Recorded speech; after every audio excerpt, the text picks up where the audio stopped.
Now joined by the chairman of the House Committee on Homeland Security, Republican Congressman Mark Green. Good morning. How are you doing? Good morning, and thank you for having me on your show. Of course. What more can you tell us about the briefing yesterday? And also, I would like you to create the distinction between connection to ISIS and being directed by ISIS. Yeah, that's a great question. In terms of the briefing yesterday, some of the things that we discovered, these gentlemen, both in Vegas and in New Orleans, were in the military, assigned to Fort Bragg at the same time, but two separate units. We also know they deployed to Afghanistan at about the same time, so they were at the same base in Afghanistan.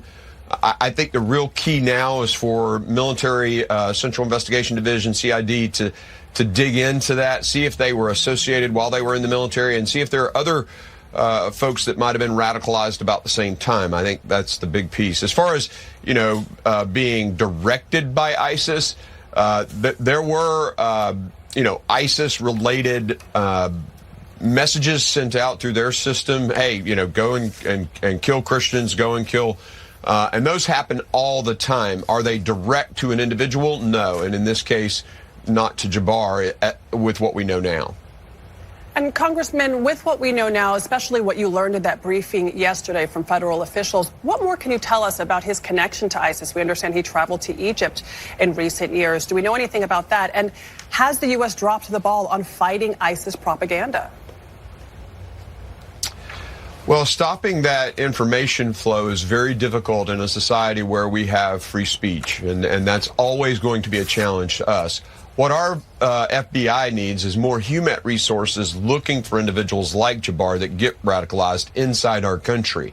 The fusion centers do a pretty good job most of the time, but a situation like this where a guy gets radicalized, we don't know exactly when, and then is turned on to do a mission like this.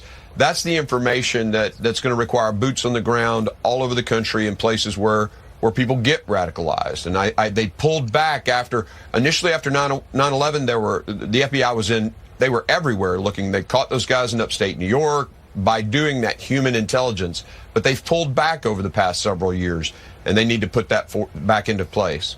Congressman, you just mentioned that in both attacks in New Orleans and Las Vegas, both men members of the military, a former and current member. While the FBI has said that there's no definitive link between them, that link alone, you as a former combat veteran, where did your mind go when you heard that these were both military members? Well, it makes me sick to my stomach, to be completely honest, but particularly, I love the Army. I spent 24 years in the Army. And for me, it was about our country and sacrificing for our freedoms and things like that. And the vast majority, I'd say 99.9999%, you get these one or two people like this, and it's very, very heartbreaking to know that this happened and that these were military guys. So it's very sad. It is so sad, Congressman. There's going to be a lot of business in Washington today, just hours away from a vote on the speakership.